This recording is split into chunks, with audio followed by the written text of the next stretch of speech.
ایک زبیدہ خاتون رحمۃ اللہ تعالی علیہ کا عظیم شاہکار کارنامہ میں مزدلفہ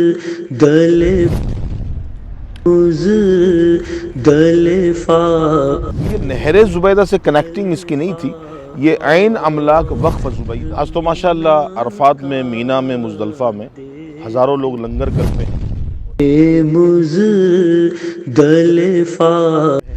صبح انشاءاللہ ہمارا قافلہ یہاں سے روانہ ہوگا جمرات کے لیے، اور جمرات مزدلفہ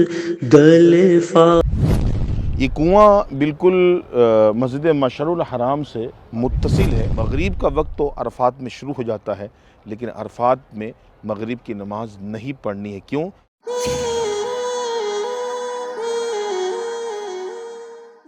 ناظرین، مزدلفہ میں ہی ایک زبیدہ خاتون رحمۃ اللہ تعالی علیہ کا عظیم شاہکار کارنامہ ہے۔ جیسا کہ میرے سیدھے ہاتھ پہ آپ ایک گول رنگ کی شکل میں بنی ہوئی دیوار دیکھ رہے ہوں گے۔ آپ کو خبر اس کے پیچھے کیا ہے؟ اس کے پیچھے ایک پانی کا بہت بڑا سسٹم ہے جو اس زمانے میں بنایا گیا تھا۔ یہاں پر واضح بورڈ لگا ہوا ہے، بورڈ آپ کو ہم اسکرین پہ دکھا رہے ہوں گے۔ یہ لکھا ہے اوقاف اوپر، یعنی یہ وہ اوقاف کی پراپرٹی ہے، آثار قدیمہ کو جو سنبھالتے ہیں۔ املاک عین وقف زبیدہ، یعنی یہ کنواں جو ہے زبیدہ خاتون رحمۃ اللہ تعالی علیہ کی طرف سے وقف ہے۔ ناظرین، مزدلفہ میں بھی اور عرفات میں بھی اور مینا کے علاقے میں بھی پانی اس زمانے میں پرووائڈ کی جاتی تھی زبیدہ خاتون رحمۃ اللہ تعالی علیہ کی جانب سے۔ یعنی یہ جو نہر زبیدہ ہے، یہ نہر کی شکل میں بھی ہے اور کنویں کی شکل میں بھی ہے، اور ماشاءاللہ اس زمانے کے اندر، یعنی آپ زمانہ کون سا تھا؟ 1350 سال پرانا زمانہ، 144 سن ہجری۔ زبیدہ خاتون رحمۃ اللہ تعالی علیہ نے جو پانی کا انتظام کیا تھا، جس کو ہم مشہور ہے، لوگوں کی زبانوں پر یہ بات جاری ہے، نہر زبیدہ۔ تو یہ نہر زبیدہ سے کنیکٹنگ اس کی نہیں تھی، یہ عین املاک وقف زبیدہ، یہ یہاں پر کنواں بنایا ہوا تھا، اور بعین ہی مسجد مشعر الحرام کے قریب ایک بہت بڑا حوض بھی بنایا گیا تھا، جس میں نہر زبیدہ کا پانی جمع ہوتا تھا، اور حاجی اس زمانے میں ان سیڑھیوں کے نیچے اترتے اور وہاں پہ احرام دھلتے تھے، وضو کرتے تھے، غسل کرتے تھے، اور کوئی معقول پانی کا انتظام عرفات، منا، مزدلفہ میں نہیں تھا اس زمانے میں۔ لیکن اب پانی کا انتظام یہاں پر ہے، حجاج اکرام کو ٹھنڈا پانی پرووائڈ کی جاتی ہے، اور یہاں پہ تلاجے لگے ہوئے ہیں جہاں سے حاجی جو ہے وہ وہاں سے پانی لے کے پیتے ہیں۔ لیکن حج کے ایام ختم ہو جانے کے بعد پانی کی فیسلٹی بالکل ختم کر دی جاتی ہے، عام دنوں میں پانی ملنا دشوار ہوتا ہے۔ آج تو ماشاءاللہ عرفات میں، مینا میں، مزدلفہ میں ہزاروں لوگ لنگر کرتے ہیں، اور اتنا لنگر کیا جاتا ہے کہ پینے والا پانی پینے والے نہ پی پاتے ہیں، نہ کھانے والے کھا پاتے ہیں ماشاءاللہ۔ لیکن اس زمانے میں ایسا کچھ نہیں ہوگا، پانی کا معقول کوئی انتظام نہیں تھا۔ جو زبیدہ خاتون رحمۃ اللہ تعالی علیہ نے بتایا جاتا ہے کہ عراق سے یہ اس نہر کی کنیکٹنگ تھی، اور نہر فرات سے پانی جو ہے وہ مینا، عرفات، مزدلفہ میں آتا تھا۔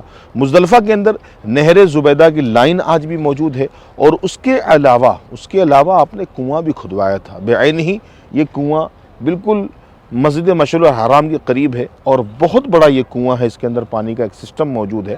یہ کنواں بالکل مسجد مشعر الحرام سے متصل ہے، جیسا کہ ہم مسجد آپ کو دکھا رہے ہیں۔ یہ مسجد ایک ایسے مقام پر بنائی گئی ہے جس سرزمین سے پیغمبر اسلام محمد رسول اللہ صلی اللہ علیہ وسلم کے قدموں سے نسبت ہے۔ جی ہاں، اسی مزدلفہ کی وادی میں میرے آقا صلی اللہ علیہ وسلم نے مغرب کی نماز، عشاء کی نماز اور فجر کی نماز ادا فرمائی ہے۔ لیکن اس بات کا خیال رکھنا ہے، جب بھی آپ کو حج کا موقع ملے، مغرب کا وقت تو عرفات میں شروع ہو جاتا ہے، لیکن عرفات میں مغرب کی نماز نہیں پڑھنی ہے۔ کیوں؟ کہ میرے آقا صلی اللہ علیہ وسلم مغرب کے وقت وہاں سے چلے اور مزدلفہ میں آ کے عشاء کے وقت میں مغرب کی نماز ادا فرمائی، اور یہ قضا نہیں ہے، مکمل ادا ہے۔ اللہ اکبر۔ اب اس مسجد کی خاص بات یہ ہے کہ میرے آقا صلی اللہ علیہ وسلم نے جہاں مسجد یہ بنائی گئی ہے، اسی مقام پر 3 نمازیں ادا فرمائی۔ اور لیکن یہ لوگوں کی تھوڑی سی غلط فہمی میں دور کرتا چلوں، جو لوگ بیان کرتے ہیں کہ مسجد مشعر الحرام والے مقام پر حضور صلی اللہ علیہ وسلم کا قیام رہا ہے، مزدلفہ میں جب حضور کا قیام تھا رات میں، ایسا نہیں ہے۔ اس مسجد کے ساتھ ایک پہاڑ ہے جس کا نام ہے جبل مشعر الحرام، اس پہاڑ پر حضور صلی اللہ علیہ وسلم کا قیام رہا ہے، اور حضرت جناب ابراہیم خلیل اللہ علی نبینا علیہ صلاۃ والسلام اسی پہاڑ پر قیام فرمایا کرتے تھے۔ ہاں یہ ضرور ہے کہ قیام وہاں تھا، اور نماز پڑھنے کے لیے میرے آقا صلی اللہ علیہ وسلم مسجد مشعر الحرام پر تشریف لے کر آیا کرتے تھے۔ آج کی یہ رات کی ویڈیو ہے، مزدلفہ کے مناظر ہم نے دکھائے ہیں، چند مناظر اور بھی آپ کو ہم دکھاتے ہیں کہ کس طرح کھلے آسمان کے نیچے لوگ آرام کر رہے ہیں، اور میرے آقا صلی اللہ علیہ وسلم کی سنت پہ چلتے ہوئے لوگ یہاں پر وقوف پذیر ہیں۔ اور شاید اس مزدلفہ کی وادی میں ایسے ایسے لوگ اس وقت زمینوں پر سوئے ہوئے ہیں، کنکریوں پہ سوئے ہوئے ہیں، نوخیلے پتھر پہ سو رہے ہیں، باجریوں پہ سو رہے ہیں چٹائی ڈال کے، کہ شاید زندگی میں کبھی اس طرح یہ سوئے نہ ہو۔ اور واقعی میں مصطفیٰ کریم صلی اللہ علیہ وسلم کی اس سنت میں کئی حکمت پوشیدہ ہے، خاص کر کے ان لوگوں کو جن کو اللہ تبارک و تعالیٰ نے بہت زیادہ مال سے نوازا ہے، کبھی پوری لائف ان کو زمین پہ سونے کا موقع نہیں ملا ہوگا۔ کسی غریب کے بارے میں وہ ظاہر جاننا مشکل ہوتا ہے، لیکن جب انسان پریکٹیکل طور پر یہ کام کر رہا ہوتا ہے، پھر کسی غریب کا جا کے خیال بھی آتا ہے کہ واقعی میں یہاں پر ہم سوئے ہیں تو وہ غریب کیسے سوتے ہوں گے پورا سال اور پورا دن، کیسے ایام ان کے گزرتے ہوں گے۔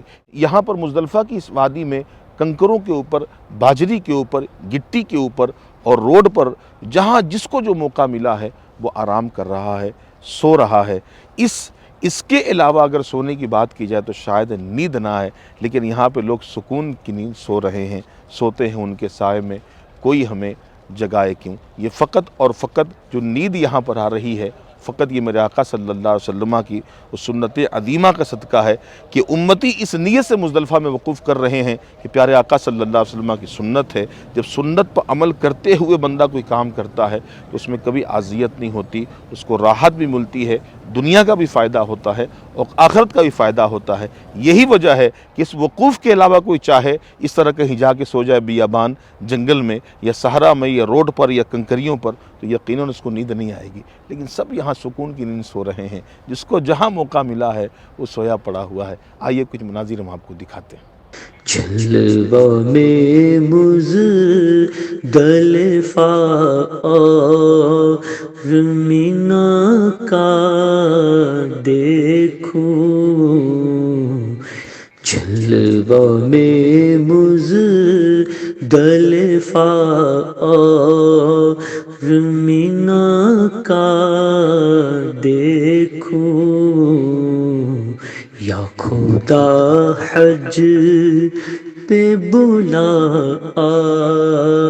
انشاءاللہ اب یہاں پر جو ہے وہ تھوڑا سا آرام کا ٹائم ہے، اور صبح انشاءاللہ ہمارا قافلہ یہاں سے روانہ ہوگا جمرات کے لیے، اور جمرۃ العقبہ سب سے بڑے شیطان کو 7 کنکری ماری جائے گی، اور جو حج تمتع کرنے والے ہیں، قران کرنے والے ہیں، یہ کنکری مارنے کے بعد وہ قربانی کریں گے، قربانی کرنے کے بعد سر کا بال وہ نکالیں گے یا تقصیر کریں گے۔ اور بہت سارے لوگ کے ذہن میں سوال ہوتا ہے کہ ابھی حج تو ہوا نہیں ہے، آپ نے بال نکلوا لیے ہیں، یا اور بھی کسی عالم دین کو دیکھتے ہوں گے کہ حج سے پہلے ان کے بال، سر کے بال منڈے ہوتے ہیں۔ دیکھیں بڑے بڑے بال جو ہوتے ہیں نا، وہ بال اگر آپ نے احرام کی نیت کر لی ہے تو عرفات ہے، مینا ہے، مزدلفہ ہے، تو بال گرتے ہیں، اور بعض اوقات وضو کرنے میں، مسح کرنے میں بال جھڑ رہے ہوتے ہیں، تو کفارے صدقات کے مسائل پیدا ہوتے ہیں۔ تو یہ چاہیے کہ حج سے پہلے ہی جو ہے وہ اگر بال مڑوا لیا جائے تو کوئی اس میں مذائقے کی بات نہیں ہے، بچت ہو جاتی ہے۔ جلوہ میں مزدلفہ اور مینا کا دیکھوں، یا خدا حج